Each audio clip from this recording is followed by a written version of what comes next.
క్రీస్తునందున్న ప్రియులకు ప్రేమతో వందనాలు తెలియజేస్తున్నాను. అక్టోబర్ నెల 1వ తేదీ 2025. ఈరోజు దేవుడు మనకు చేస్తున్న వాగ్దానం ఏమిటనగా దానియేలు గ్రంథము 6వ అధ్యాయము 25వ వచనం. మీకు క్షేమాభివృద్ధి కలుగునుగాక. ఆమెన్.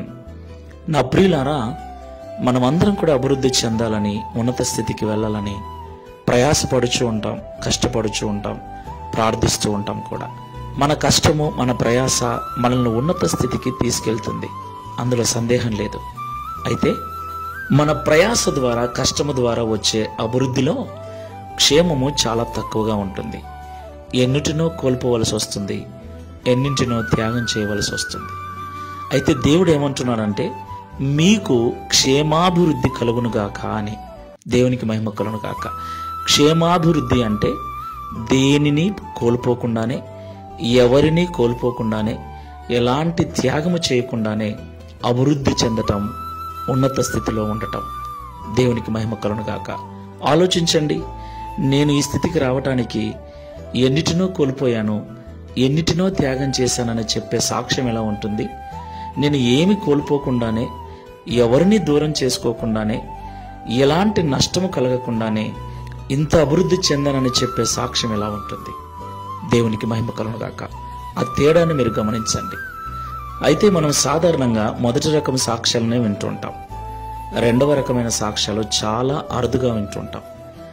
దేవుడు రెండవ రకమైన సాక్ష్యం అనగా ఏమి కోల్పోకుండానే దేవుడు నాకు క్షేమాభివృద్ధిని కలగజేశాడని మనం సాక్ష్యం చెప్పాలి.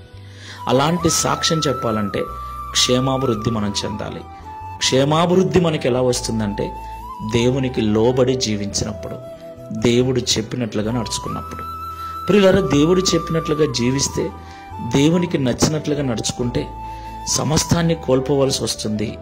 చాలామంది భక్తుల జీవితాలు అలాగే ఉన్నాయి అని మనం చదువుతూ ఉంటాం. అయితే మీరు చివరికి చూడండి, కోల్పోయినవన్నీ వారి చుట్టూనే, వారి కాళ్ళ యొద్దకు, వారి చెంతకు చేరినట్లుగా మనం చూస్తాం. అది క్షేమాభివృద్ధి.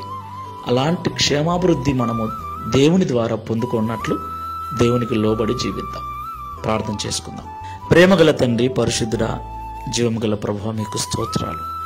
ఇంతవరకు మాతో మాట్లాడిన ప్రతి మాటను బట్టి వందనాలు చెల్లిస్తున్నాం. నిజమే తండ్రి, మేము అభివృద్ధి చెందాలని, ఉన్నత స్థితికి వెళ్ళాలని కోరుకుంటున్నాం, ప్రయాసపడుచు ఉన్నాం. అయితే ఈ ప్రయాసలో, ఈ కష్టములో ఎంతోమందికి దూరం కావాల్సి వస్తుంది, ఎన్నో మాటలు పడవలసి వస్తుంది, ఎన్నిటినో కోల్పోవలసి వస్తుంది. చివరికి ఒకరోజు అభివృద్ధి చెందిన వారి సాక్ష్యాలు వింటుంటే ఏడుపు వస్తుంది, ఎంతో వేదన, బాధ అవుతుంది. అది క్షేమకరమైన ఆశీర్వాదము, అభివృద్ధి కాదని మాతో మీరు సూటిగా మాట్లాడారు. క్షేమాభివృద్ధిలో, క్షేమకరమైనటువంటి ఉన్నత స్థితిలో ఎలాంటి కోల్పోవటము ఉండదని, ఎలాంటి నష్టము ఉండదని, ఒకవేళ మొదట నష్టపోయినట్లు అనిపించినా, కోల్పోయినట్లు అనిపించినా, చివరికి కోల్పోయినవన్నీ వారి పాదముల చెంత, వారి చెంతకు చేరినట్లుగా ఉంటుందని మాతో సూటిగా మాట్లాడినందుకు స్తోత్రాలు. ఈ ప్రార్థనలో ఏకీభవిస్తున్న మేమందరం అలాంటి క్షేమాభివృద్ధికరమైన ఆశీర్వాదం పొందుకున్నట్లుగా సహాయం చేయమని, గడిచిన సెప్టెంబర్ మాసమంతా కాపాడిన మీ కృపను ఈ అక్టోబర్ మాసమంతా కూడా తోడుగా ఉంచి కాపాడి క్షేమాభివృద్ధిని మాకందరికీ అనుగ్రహించమని యేసు నామములో ప్రార్థిస్తున్నాము తండ్రి. Amen. Praise the lord. God bless you.